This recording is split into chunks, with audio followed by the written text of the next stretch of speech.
যে মানুষগুলো আপনার সমালোচনা করছে, যে মানুষগুলো আপনার নিন্দা করছে, একটা সময় দেখবেন তারাই আপনার সামনে মুখ থুবড়ে পড়বে। তারাই একটা সময় আপনার সামনে এসে আপনাকে স্যালুট করবে, আপনার প্রশংসা করবে। শুধু অপেক্ষা করুন। আজকের এই অপমান, আজকের এই অবহেলা, আজকের এই গুরুত্বহীনতা মুখ বুজে সহ্য করে নিন। নিজেকে স্ট্রং রাখুন। যে যত বেশি নিন্দা করবে তত বেশি আপনি শক্তি অর্জন করুন। নিজেকে আরও স্ট্রং রাখুন, সফল হয়ে দেখান। সমালোচকদের মুখ বন্ধ করতে হলে না ওই যুক্তি দিয়ে তর্ক করে নয়, পারবেন না। কারণ যারা সমালোচক তাদের স্বভাবটাই হচ্ছে সমালোচনা করা। তারা দেখবেন যদি কেউ ভালো কিছু কাজ করে না, সমালোচনা নিয়ে বসে। দেখবেন পাড়ায় কার ঘরে বউ শাশুড়ির দ্বন্দ্ব, কার ঘরে ভাই ভাই দ্বন্দ্ব, কার ঘরে যাই দ্বন্দ্ব। সমালোচকরা এই সব খবরগুলো বেশি রাখে, দিয়ে একটা গোল টেবিল বৈঠক বসায় নিজেদের মধ্যে, মানে একটা মজা পায় আর কি এইসব আলোচনা করে। আসলে ওদের তো খেয়ে দিয়ে কোনো কাজ নেই। পরচর্চা পরনিন্দা ছাড়া ওদের আর কাজটা কি বলুন তো?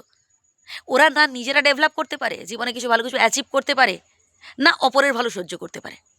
আর আপনি যদি বোকার মতো ওদের ওই সব কথা শুনে মন খারাপ করেন যে আমাকে নিয়ে নিন্দা করছে, তাহলে আমি বলবো আপনি সব থেকে বড় ভুলটা করছেন। সমালোচক থাকবেই, সে যে যত ভালো কাজ করুক না কেন ভাই, পেছনে সমালোচক থাকবে। কম করে দু একজন থাকবেই, কম করে। আর যত বেশি সমালোচক পেছনে হবে, যত বেশি শত্রু পেছনে গজাবে, তত আপনার মঙ্গল। আপনি নিজেকে আরও তত বেশি মডিফাই করতে পারবেন, আরও বেশি বিশ্লেষণ করতে পারবেন এবং সামনের দিকে এগিয়ে যেতে পারবেন। আপনি নিজেকে আরও বেশি ইন্সপায়ার করতে পারবেন। ভাই জীবনে বাধা এলে না একটা উদ্যম তৈরি হয় নিজের মধ্যে, একটা জেদ তৈরি হয় যে আমি বাধাটা টপকে যাব। যদি জীবনে বাধাই না থাকলো, যদি জীবনে হচ্ছে সমস্যাই না থাকলো, আপনি স্ট্রাগল করার ইন্সপিরেশনটা পাবেন কোত্থেকে? তাই যত সমস্যা থাকুক, যত সমালোচনা থাকুক, তত ভালো। আপনার জন্য এটা ভালো। আপনাকে ভয় পেলে চলবে না, আপনাকে সাহস নিয়ে সামনের দিকে এগিয়ে যেতে হবে। লক্ষ্য স্থির রাখতে হবে যে আমি একদিন সফল হয়ে দেখাবই। আমার পেছনে যে যা খুশি বলুক, যে যা খুশি করুক, যে যত হচ্ছে তুকতাক করুক, নিন্দা করুক, শত্রুতা করুক, কেউ আমাকে আটকে রাখতে পারবে না।